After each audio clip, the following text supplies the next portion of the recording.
go live already, okay? Okay. Hello. You're live. Okay, swag. Um, I cannot get this out of my head. And it needed to be documented somewhere. And I do not know when the last time I went live was. It's been years. Where I used to sit here and just fucking Japanese away. Um, and maybe this is not anybody else's fault, but I was looking at some commentaries about No Other Choice, and I wasn't seeing enough like Asian representation. Maybe I wasn't seeing, or the ones that like were that are Asian represented are from Korean people in Korean. I don't know. And this obviously didn't have a crazy wide theatrical release, so you would have to really have looked and sought this movie out in order to consume. I just got back from the theater. I decided to watch this movie after work, and I like finished my day at work, stayed a little bit late, got to the movie theater, got myself a mocktail. I don't drink anymore. Got myself a pizza, got myself a Red Bull because I was tired, and I sat there, and I knew that this movie was going to have an impact on me. Okay. I knew that this movie was going to have some sort of impact. Um, and I came into it with a little bit less of a high standard because somebody chit chatted with me before I watched the movie and was like, like it wasn't their cup of tea. I totally understand that. I totally understand why this wouldn't be somebody's cup of tea. The reason why I left the theater, I was low-key dry heaving. I have never felt like I walked out of the theater like it felt like I had been suffocated. I was literally like gasping for air, like breathing with my mouth. Like I couldn't get enough air in my system because this movie, I don't know when the last time I've seen a movie that's impacted me this way. And I've watched a decent amount of movies. I watched some really gory ones, some really out there ones, some really like family focused ones. Um, but there exists certain movies. And maybe, and I was saying, because I was like trying to put some of my words together, I was like, maybe I feel this kind of way with this specific movie, even though this might not necessarily be such a new concept. This isn't stories like this aren't new. No Other Choice is really rooted in the patriarchy, right? And this inherent struggle within the patriarchy because of the systems that have been set up by the patriarchy. And I think, if I'm being honest, it feels a little uninspired in regards to that story being told. I feel like, and I've said this a few times, I'm honestly a little bit burnt out about with those stories. Like I get it. Like we are all, I feel like it's the same way that I feel about like battle royale or like dystopian or even like eat the rich kind of stories.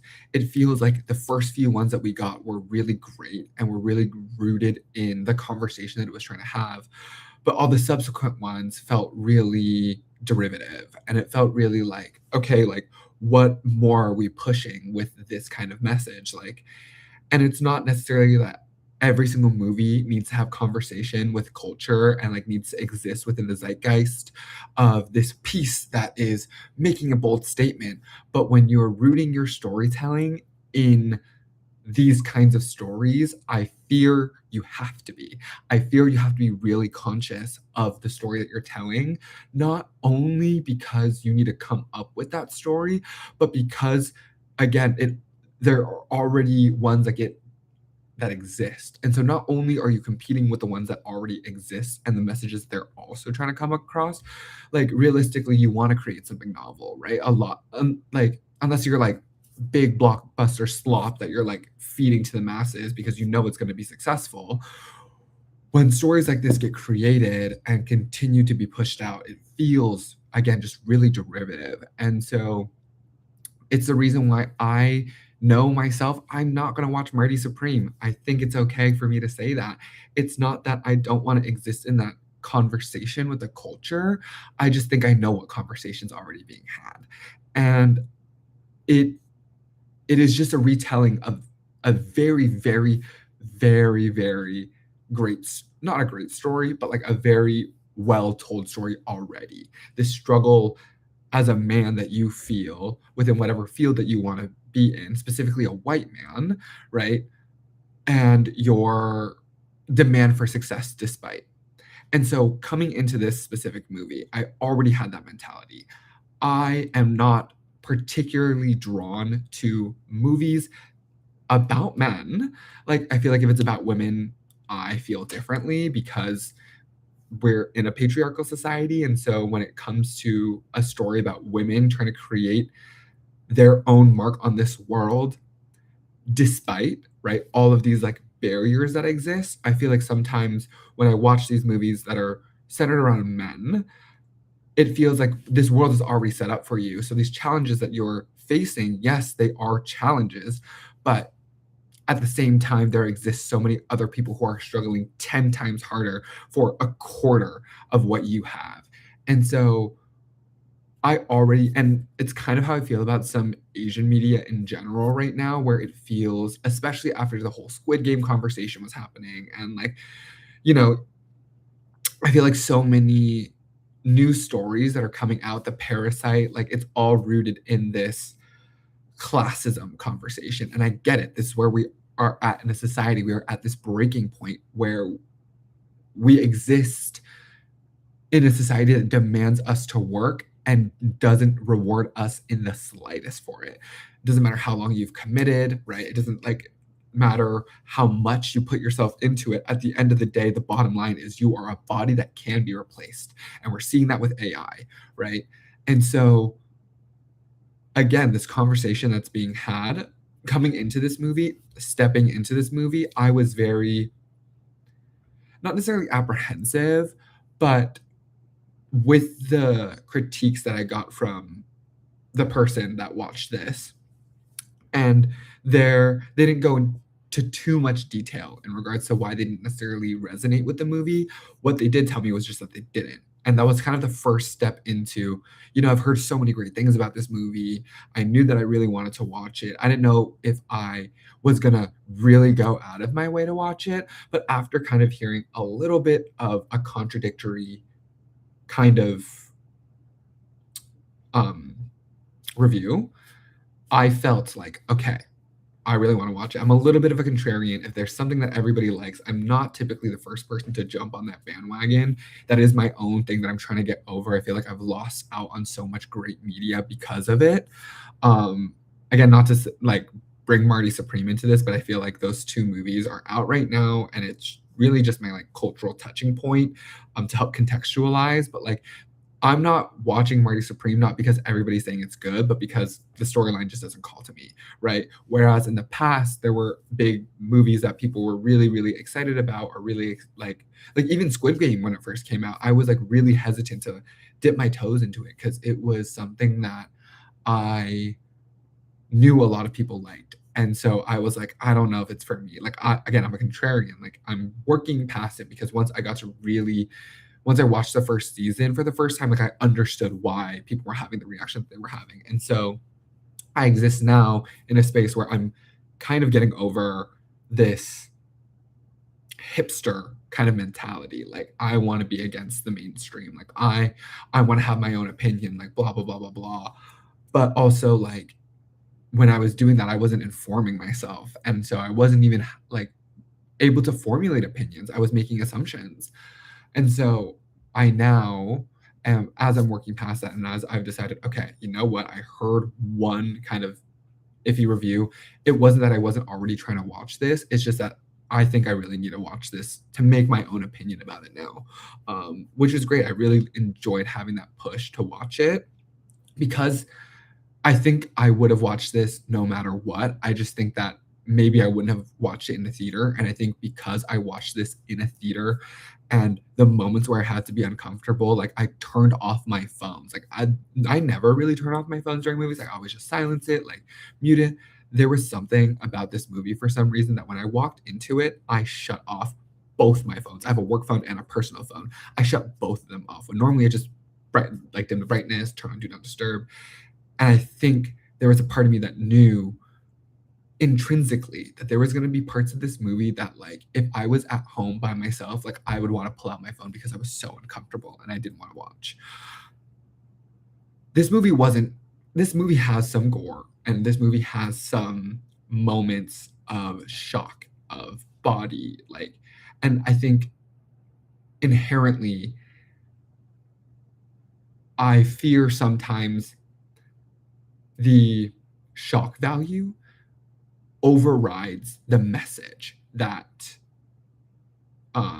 is trying to be portrayed in a lot of different movies, right? I think shock value, like, that's what puts people in seats. That's what gets you clips on Twitter. Like, it's like, that like blows up the movie and really builds traction. And so I think with our society being so dopamine heavy, now more than ever, we are seeing so much more shock value because that shock is a dopamine hit that we're getting in the seat. Like, what is going to put people in the seats at theaters if not this crazy, intense, crazy scene that, like, is like quote unquote camp? Like, I'm thinking The Substance, I'm thinking Begonia, like, I'm thinking these movies that, like, I think as they exist are wonderful, and I loved both of those movies, but I think I can also sit here and have the same critique and conversation of, like, yeah, but then, like, you hit that, like, campy shock value at the end, which is great because I feel like movies do need to take it there, but at the same time, like, I'm worried that we if people are seeing that as successful, that is gonna be the new barometer for movies to base how they formulate their structure of their story. And I think it does really lend itself to real life has become so fucking real. Like, everything that we fucking see on our social media, on everything is so unbelievably real. Like, we're seeing real violence. Like, we're seeing real people getting hurt. We're seeing so much. And so we're jumping back into surrealism because how do you cope with that? With seeing those images, seeing and feeling this collective pain that we're all feeling. It only makes sense that we're encroaching surrealism again in a way that is being portrayed in the media that we consume, which now really comes down to film, TV, like our 2 minute, not even 2 minutes, sometimes 30-second videos that we see, like, have to punch in a way that makes a statement in a time where everything is making a statement. And so with this movie specifically, when I said I left the movie theater, I was literally dry heaving. Like, I could feel the food coming up. I drove home. My mouth was wide open. It was literally like zombied. I'm so glad that I'm really well versed in my drive home now because if I really needed to pay attention to, like, making sure I was taking my exits, like, all this stuff, like, I don't think I would have done well, honestly. I left tears in my eyes. I wasn't crying, but I could feel this, like, immense sense of, like, being overwhelmed. And I don't know when the last time I'm thinking maybe Spencer. I think the reason why I resonate so much with this movie and so much with Spencer is because they have portrayed topics that are so personal to me. Like, Spencer really had this conversation about eating disorders, but, like, as a form of control. Like, not necessarily as this need to be, like, skinny or blah, blah, blah, blah, blah. Like, it really came from this place where, like, the truth of the story and the flaw of the character lies within the world that they exist in and how out of control they feel and how this is the one thing that they can control. And for the first time as an adult, maybe I consumed a little bit as a kid or, like, I consumed it in passing, but, like, as, like, a fully fledged, my brain is formed. I'm making more opinions for myself. When I watched Spencer, it was like, holy shit, I see it. Like, this is what cinemas were made for because I was able to sit and resonate with a story that I never ever thought that I was going to see. And I think, especially because I grew up Asian, I grew up queer, like, I sit in a place where I don't often get a lot of stories that or feel really true. One, because maybe one side of my identity is being portrayed and it's making the other part of my identity feel ignored or not seen. But recently, I feel like some of the movies that I've watched really touch points of my identity that I didn't realize like needed to be seen, right? So circling all the way back, and this is going so many different places before we get to my thesis for this video, but I think it's really important to contextualize where I'm coming from because again, I haven't seen many other people talk about this movie the way that I think it's important to talk about this movie. Um, but going back to as somebody who, when I watched Love Simon, I cried, not because I felt like, oh my God, like gay story on the screen, like, bow. Like, I cried because I watched that movie and not a single second of that movie I felt like I could relate to. Like, it felt like I was so unbelievably disappointed. And I know now, like I watched it when I was a teenager, like I know now as an adult, like that movie wasn't necessarily meant for me. It was meant for this boundary push that has not really been pushed that way in at least a very long time or in that same way. But I walked into it and I was expecting to feel really seen, heard, validated. And I was absolutely fucking crushed. Like I was absolutely decimated. And so I think, especially watching that in my later teen years, as somebody who was really getting into like, I've more so really gotten into watching movies and films now. I think that really unfortunately, like, not to say, like, traumatized me, but, like, really shaped me negatively in regards to my expectations of movies that are, quote, unquote, "supposed to be for me." You know what I'm saying? Like, I feel like especially because most, if not all, the media that I consumed growing up, even if they had queer characters, never felt true to me. The Asian stories that I saw growing up never really felt true to me, and then seeing this big cultural moment and then feeling so unbelievably disconnected to it. I think that I now go into a lot of these movies and TV shows and art pieces, and I'm a little pessimistic. Maybe that's a way of protecting myself, but I feel really pessimistic. Like I was pleasantly surprised by Everything Everywhere All at Once. That felt really true to form.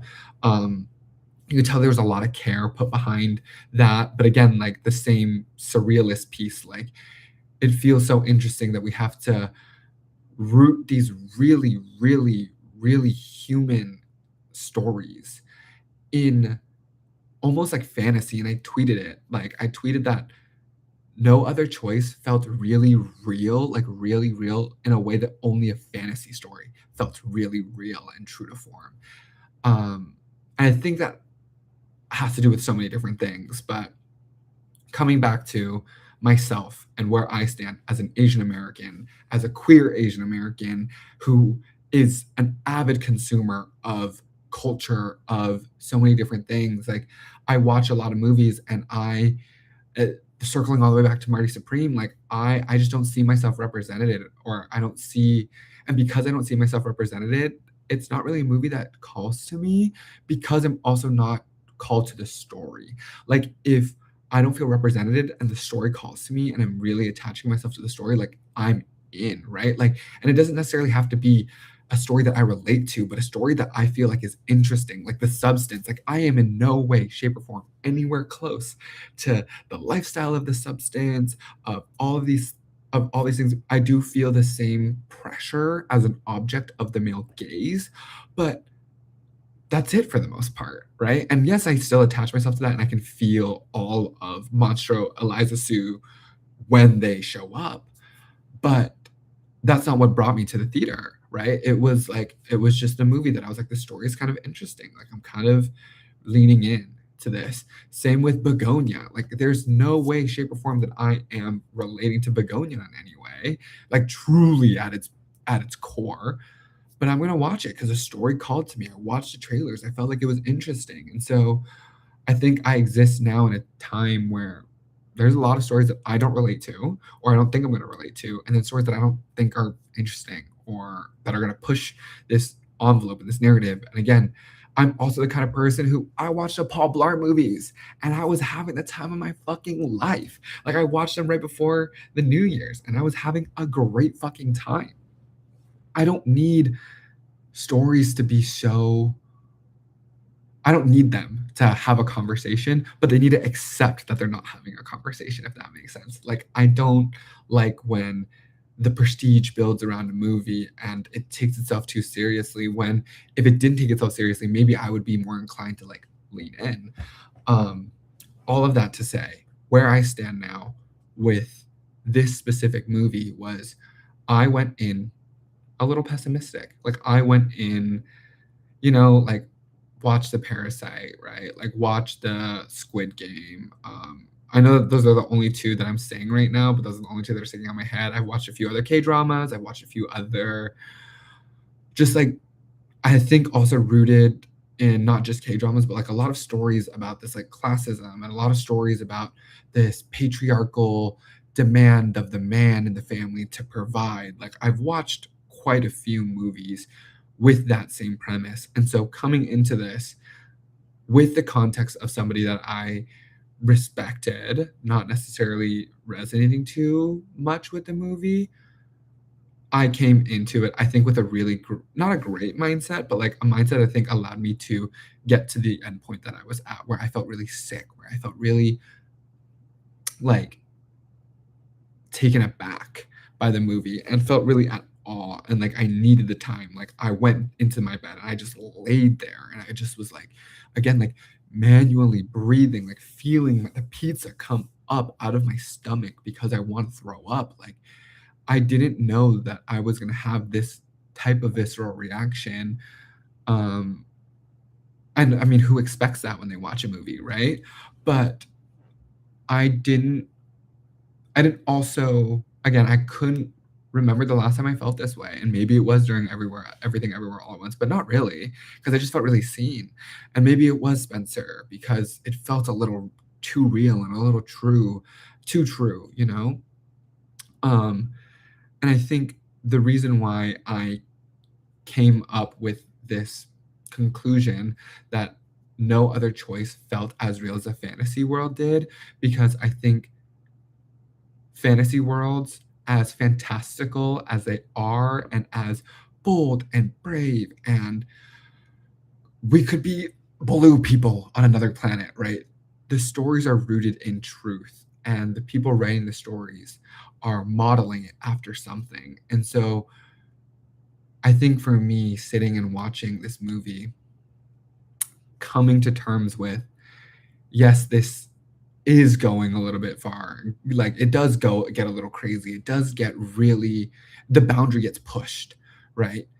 Um as much as it continues to get worse and worse and worse, the scariest part about the story is that it's rooted in a very human story. And I think the thesis in regards to this movie that I had, like the whole reason why I was like, I literally need to come and speak about it somewhere so I can also process and then look back and like decipher really what it means to me. Is that like this movie, I get it. And again, maybe this is coming from the fact that like I am seeing people who look like me on the screen experience it. This felt really true to form.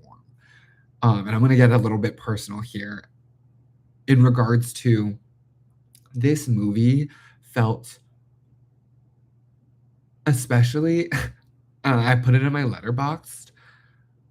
I have not yet to, but it was surreal to see all the worst parts of my family on screen.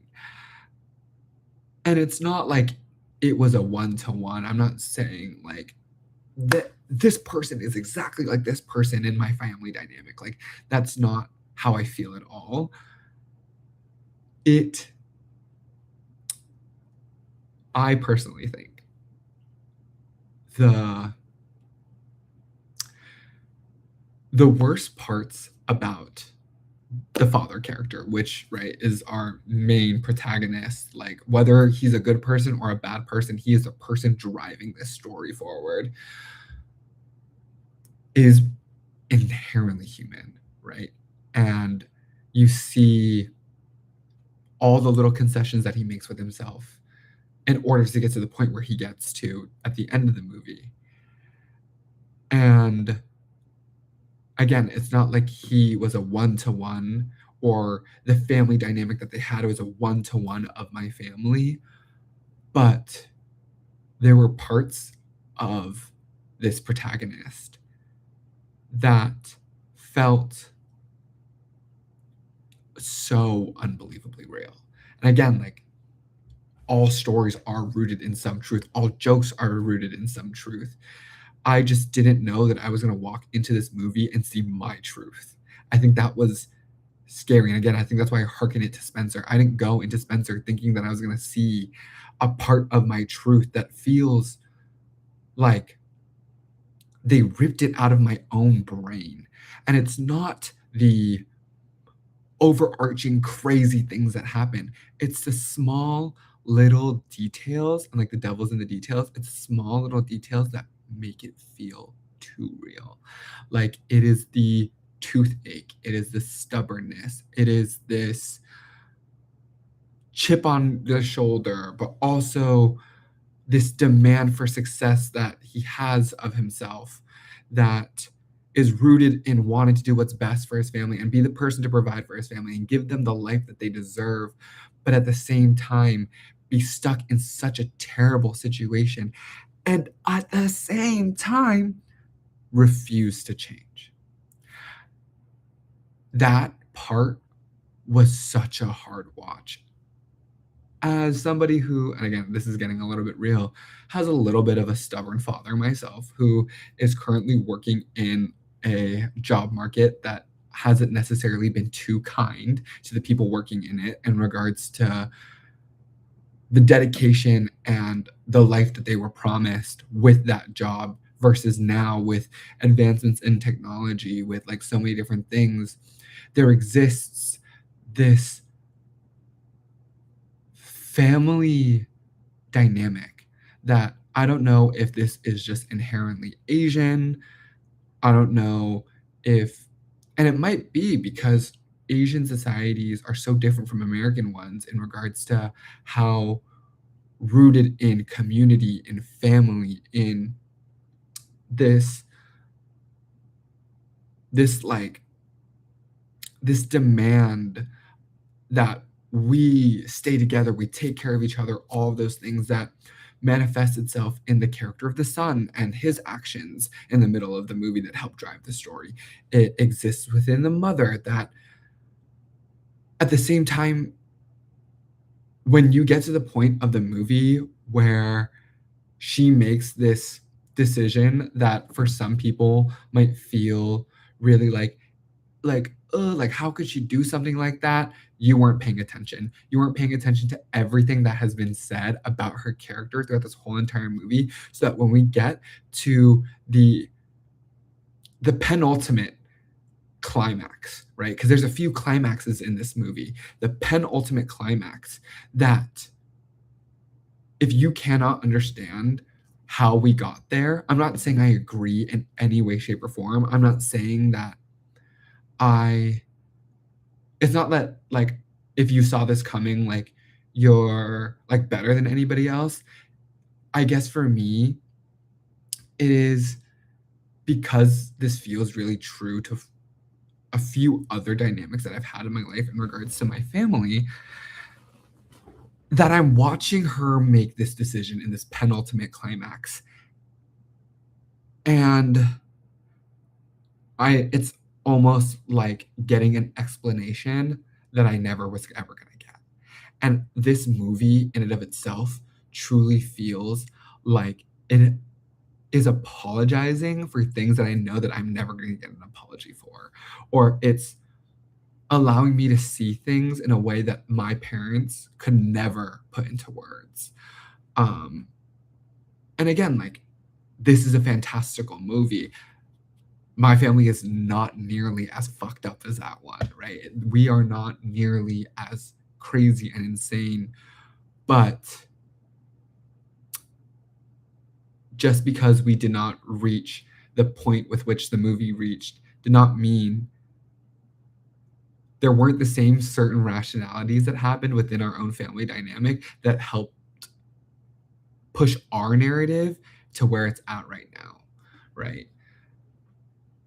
And I think the reason why I'm like, I don't see enough Asian American people talking about this in the same ways that they were having conversations about like everything everywhere all at once. I think one, it's a little too real. I think everything everywhere all at once was so fantastical, it led itself to have an easier conversation. This one isn't, right? Like this one, yes, there's some comedic moments in there, and yes, there are moments of levity, but my favorite part about this movie is not necessarily that there were these gory, big moments of crazy, crazy things. There are some, but it's this ability to tell story through disgusting imagery that I think there's a level of finesse there that some other movies are missing because their goal isn't necessarily to add to the story with what's being shown, it's the shock factor. Um, Not to say that some of these movies aren't also using this imagery as a narrative device, but it really did feel with this movie specifically that when we are supposed to feel the most disgusted, we are also shown some of the most disgusting things. And it's not crazy, Manchu Eliza Sue, blood everywhere. It's not begonia, fucking beep boop shit. Like it's not like, it's not this intense surrealist imagery that's evoking a shock factor. It is this slow and resigned kind of escalation of violence, of gore, of everything. And I think it is really hard to watch a movie like this because you feel for the protagonist. You understand exactly where he's coming from. You understand what society or the world that is built that he exists in and why he does feel the way that he feels. But also, it has that great piece where it's like, yes, like the movie is called No Other Choice, and they consistently bring it up in the movie and at first, and they do it so smartly, like in a way that, like, obviously there are other choices. Um, that like we are not in a false dichotomy, that there does exist more than two solutions. And so it's an interesting conversation that the movie is having with the person watching it because you, as an audience member, understand that there are more than two different ways forward. And the character is being met with this, you know, this presentation of two different choices, but also like a presentation of every single other choice. And while they herald that there is no other choice, you as the audience member and as a person watching understand that there is, right? And that is what's it called? It's not even a, what's it called? I forget the terminology in regards to when the audience member knows more than the protagonist, right? Um, because I think the movie does a really great job at telling you, the audience member, that there is more, and tells the protagonist that there is more. And there is a huge, I think my favorite scene, not my favorite scene, but one of the best scenes in the movie in regards to how we get to where we get to at the end is the fight that happens in the middle of the movie between the protagonist and his wife, who is also this silent driver of the story that you don't necessarily like, we don't see too much of it because the story is rooted in this man's patriarchal struggle, but through this one specific scene that we get, we learn so much about these two that had we not had that scene, the whole rest of the movie loses every semblance of context. Like, you cannot get to the end of No Other Choice and understand where we got without that one conversation, which is one, great storytelling, but two, I think if you as an audience member don't resonate with that piece or you don't necessarily like think it's important or like see narratively what it's doing. And I mean, you can see it, but you don't have the same respect, at least that I do for it. I can see why you would be like, girl, I don't give a fuck, you know? But I think it really provides this lens of not just the conversation and the argument that's being had right there, but the arguments that have been had. And how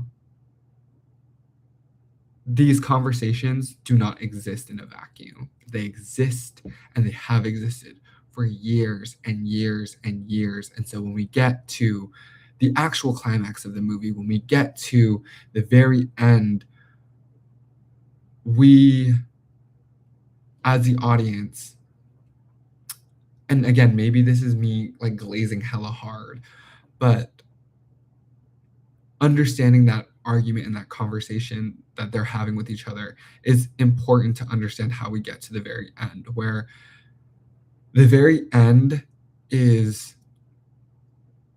you're presented with a solution that is so vastly different from the character that you're introduced to at the very beginning of the movie. And seeing this character's descent into not necessarily themselves, but this descent into what I can only call, I guess, this acceptance of the situation that you have put too much into, that you put yourself in a situation where you had no other choice. And now you have to accept this is your reality because of the decisions that you made and like all of the non-decisions that you made. You could have not decided to do this. You could have not decided. You could have decided to walk away. Like, it's not necessarily just the decision upon a certain action. It's the decision of inaction and every other option that was presented in front of you. And so when they talk about no other choice, you are left at the end of the movie after everything is said and done, and you do realize there's literally no other choice. What else are these characters supposed to choose for themselves and the life that they have now accepted? And it's not anywhere near who we are introduced to at the beginning. But at the same time, with these glimpses into their lives and with that argument that's being had, you also come to realize maybe there really wasn't another choice. Not necessarily that there was another choice to be made, but there weren't any other choices that were going to be made. That it's not like they didn't have a plethora of options, is that this is unfortunately the only path that was ever going to be the path forward for them. And I think that's terrifying. I think it's a terrifying concept to play with because, again, as somebody who has a father who is so unbelievably stubborn about staying in a career field that has not been kind to him and so many other people who have dedicated so much of their lives to it. And even as a kid, this begging of like, why couldn't you just pick something else? Why can't you just stop this and do something else? Even if you're not paid as much, even if you're not this, even if you're not that, like, why did you have to cling on to this to the point where it has become poison and it has poisoned our family? Why couldn't you choose anything else? There was more choices. And I think that's why I left the theater so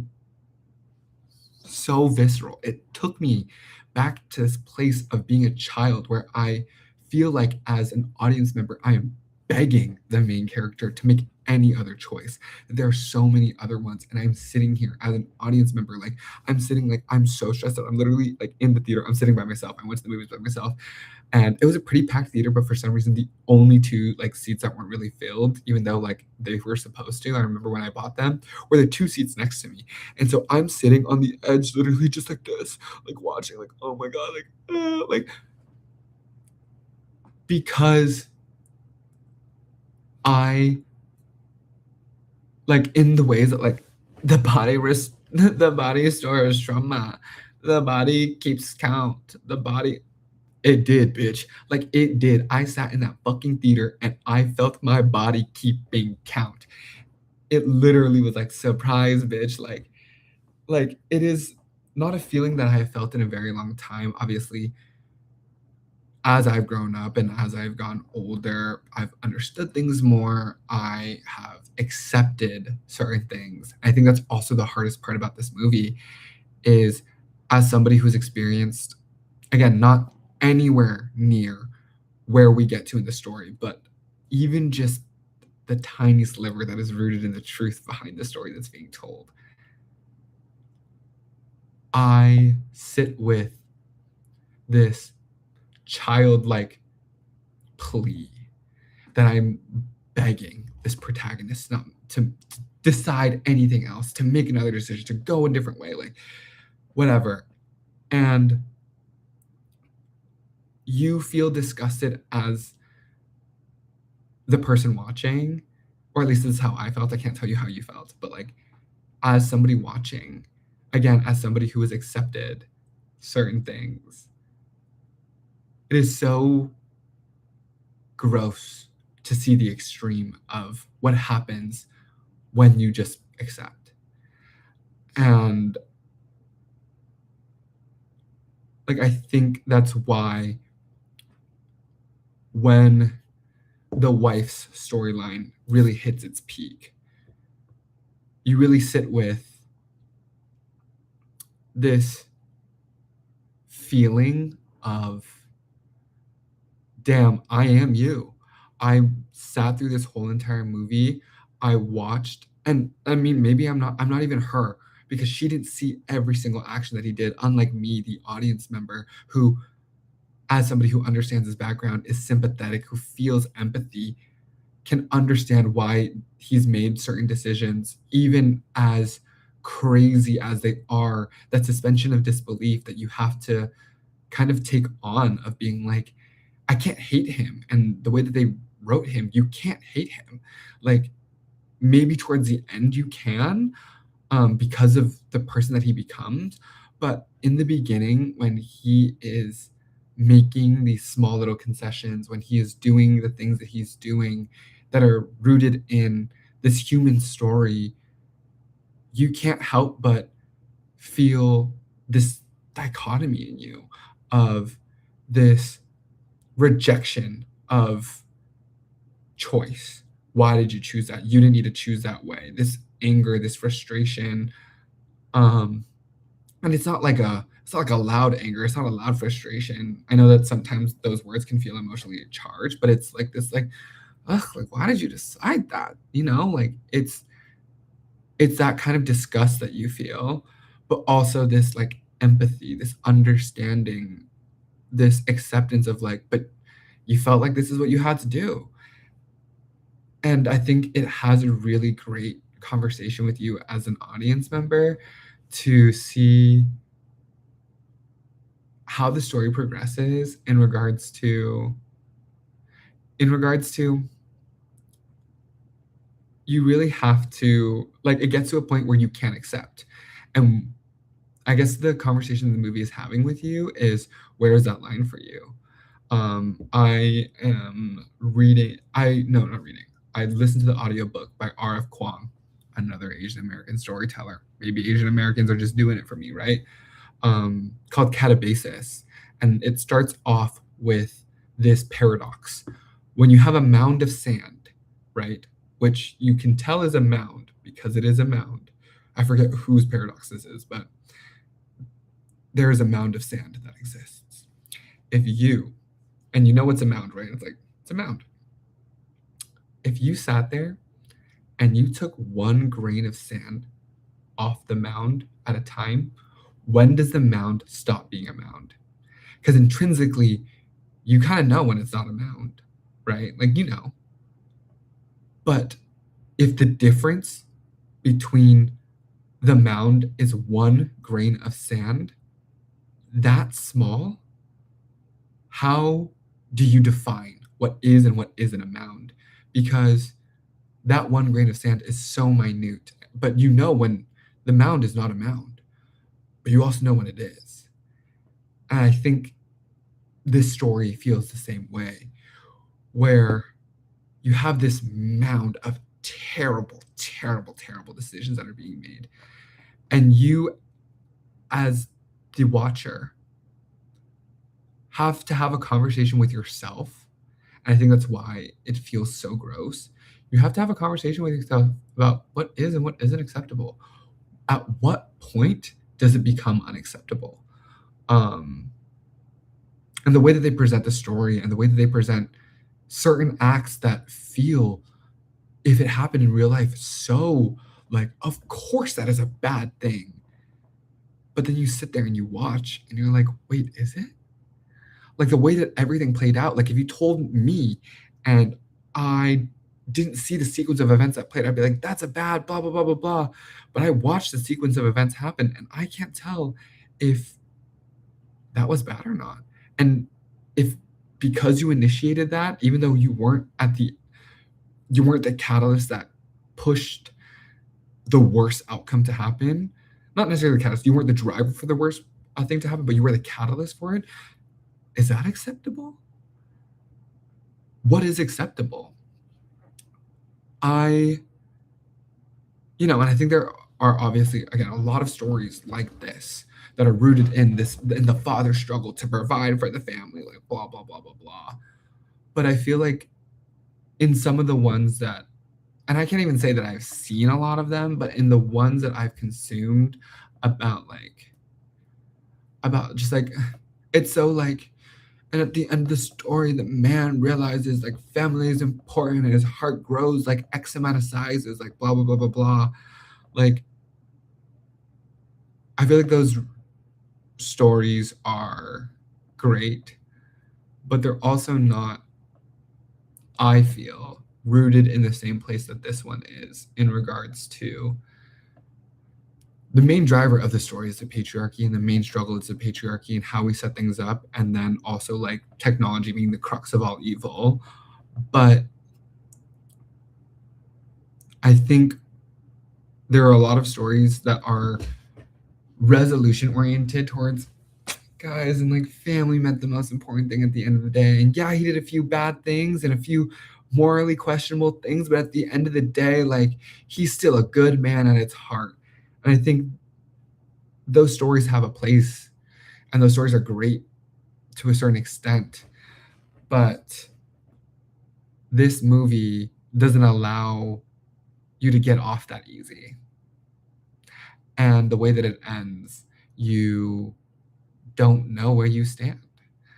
And you see these characters as their life inevitably goes on after this movie ends. We are only seeing the end of this character's story on screen. But if you're, and the way that I take stories, it's like I like to think about like what happens after, like blah blah blah blah blah, like all these things. Like when you really sit with, this is the life that, it's not that it's a real life, but this is the life that these people have to live with now based off the decisions that they made.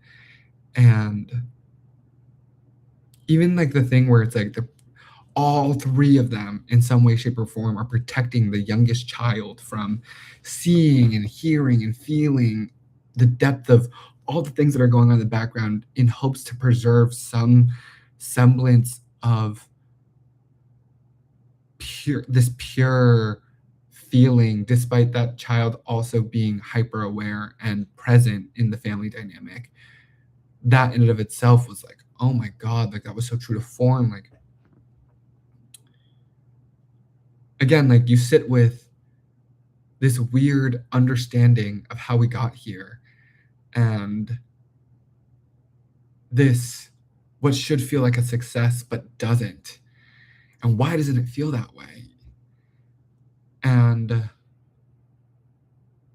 and I've really, I guess, also been really appreciating a lot of stories and like media, specifically like music, like Crazier by the Seraphim, Musician and Get Your Wish, Porter Robinson. Um, oh my God, there's one more that I have that was, oh, Everything I Wanted, Billie Eilish. And I know there are more, but this gripe with you got everything that you wanted, what now? What more? Right? And you can't help but feel like with his family, what more? What now? And it's not the same conversation those songs are having, I guess, because those songs, at least for me, are rooted in I achieved and I did it and I achieved. And what now? I think it's more so this what did you do to get here? Like, what did you do to get everything that you wanted? And I think I've always been drawn to a lot of stories that are rooted in you got everything you wanted. And there is an emptiness that exists in that space. And you see that with the mother's character. Like, she technically got everything that she wanted, but you can't help but see it in her characterization towards the very last scene, this wistful, melancholy acceptance and apathy, but also like this twinge of hope that also exists in all of that. It was just like even the end, I thought that I was gonna feel like it was super drawn out, and as I was watching it, I was just like, "Holy sh!" There was no other way that this movie could have ended. There was no other choice. Like, there was no other way that this movie could have ended. Not necessarily in regards to the protagonist's character, which I think getting a glimpse of what their life looks like after everything that's happened is a great thing to see as a person ingesting that kind of media. But there also there also exists I'm using all this jargon that really means nothing to no one.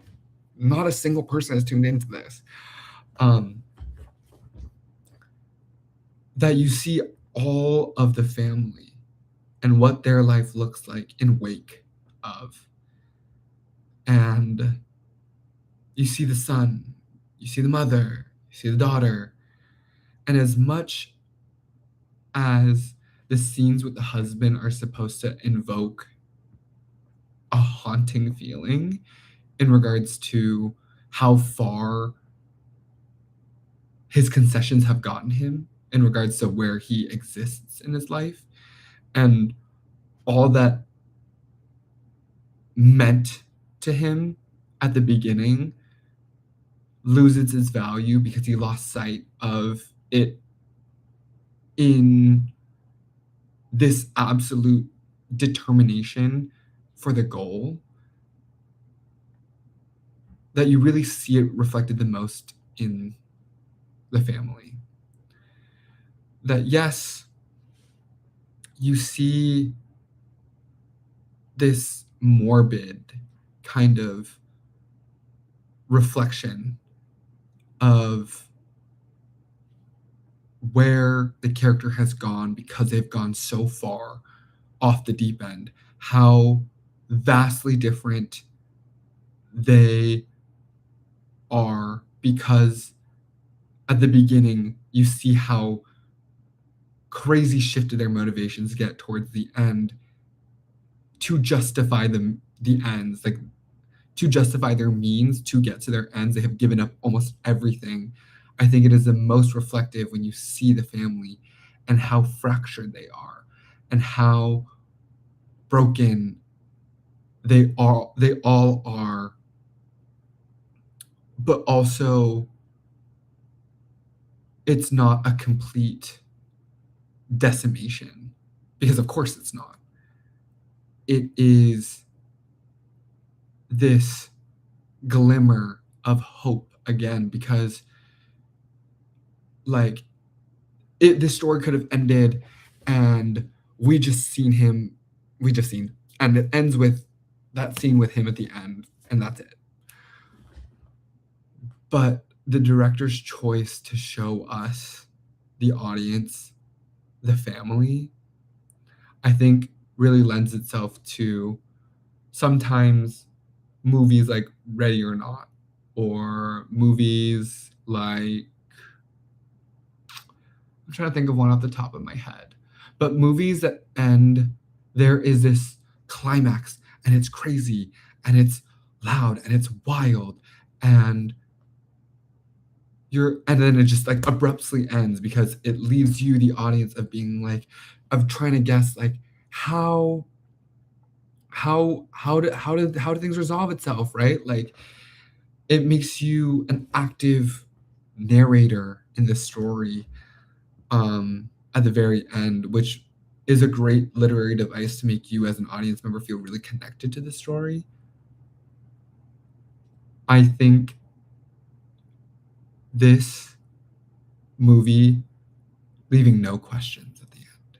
You know exactly how everybody else is going to be living moving forward. You know exactly how the wife is going to feel about the rest of her life. You know exactly how the son is going to be moving forward with the rest of his life. You see the daughter finally come out of her shell a little bit, and you see the glimpse of what the quote unquote new justification for the ends, right? How it takes form, and how, weirdly enough, despite everything, you might get rewarded. That is what made me bump this movie from like a 4 to a 4.5, even feeling everything viscerally, to a 5. Like, I think the director's choice to not let us question, um, but more so feel melancholy, that this is just how the rest of their lives are going to play out. This is how the rest of their story goes. No one is willing to change. And because no one is willing to change, this presentation of the potential for other choices ceases to exist. And so then you really feel like there's no other choice, that there was no other way to get here. This was an inevitability. And yes, we're going to present you with all of the other things that could have happened. But oddly enough, no, they were never going to happen, because that's not how these people are. And I think as somebody who is working really hard to break the generational cycle, there's that saying, can't fucking tell you who said it. Everything is slop now. Everything goes in here, and a few things, like, I can't quote to you who said it. But generational trauma is only stopped by the person who decides to feel it all. And I think as a person who is choosing to feel all of the weight of the generational trauma in order to try and work past it, so that when I have my own kids, I don't inevitably continue that cycle, I think being able to see a movie like this and see this cycle of trauma that I do feel like exists, it's not independently an Asian experience, but I think it is one that many Asian people can relate to. Um, because, I mean, one, it's a Korean movie, right? So it's inherently, writers, directors, like every lens is that of an Asian lens. But I think, as somebody who, like I said, have been working through a lot and have been feeling the depth of a lot, that where I stand now and where I sit now with this movie, and why I was like, there's not enough Asian people talking about this, I think it's because I want to hear somebody else talk about, as an Asian American, as an Asian person, how close to home this is. Not close to home in regards to the murders that happen and the crazy shit, but in regards to this family dynamic that is so beautifully done. Like, I think it is done so well. I cannot say enough I think I'm gonna end it there. It's been an hour. I really need to go to bed because I need to wake up early tomorrow and go to work. My life does not end just because this movie has completely rocked my fucking shit. But I hope if anybody does end up watching this, um, and you are an Asian American, I hope that at least some of what I said in regards to watching this movie, maybe you weren't able to put it into words. Maybe you didn't understand why you felt so connected or X, Y, and Z. Um, Maybe I was able to put into words what not necessarily you couldn't, but it felt really hard to, especially after watching something that felt a little too close to home. It's hard to when you're put a mirror in front of your face to point out every single piece of your face. Like me looking at my face right now, being like, oh my God, like, like it's hard to stare into it without wanting to break your gaze. And it's okay to break your gaze. But I think that's also why when other people are able to talk about it or other people are able to like speak on it in a way that like you were like, oh my God, I never thought of it that way. Or like sometimes you feel things, you're not able to understand why you felt that way or how it made you feel. Maybe this makes you feel something. And if nobody watches it, then that's okay too, because I exist in this was a really great way for me to process the movie. And I just didn't know how else. Obviously, this is a fucking hour long. I couldn't just sit down and like tippity type everything that I felt or like write down everything that I felt. Like this needed to exist.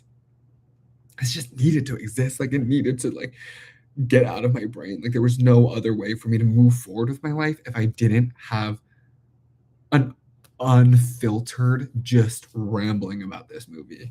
And I want other people in my life to watch it and I don't want to spoil it for them. And I also don't want to like sway how they feel or X, Y, and Z. So if nobody else in my life that I can have a conversation with about this movie that also understands it from the perspective of an Asian American, because I don't have that many like Asian American film friends. Not that they don't exist, but it's just that like I don't have that many of them. Like even if I were to have a conversation about this movie to some of my friends, it might take too long for me to contextualize everything.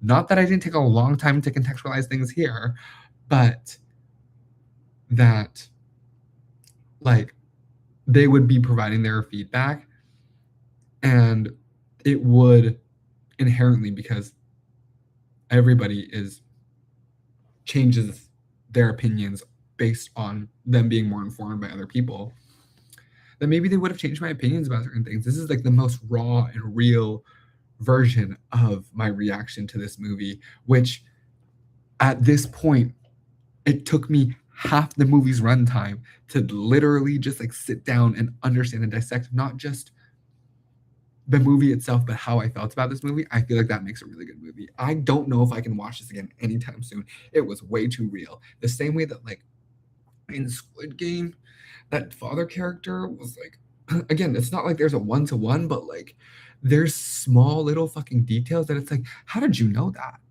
How did you know that? And it's not like I'm looking at the screen and be like, that's my father. But at the same time, some of the little details that you put into there, I'm like, huh?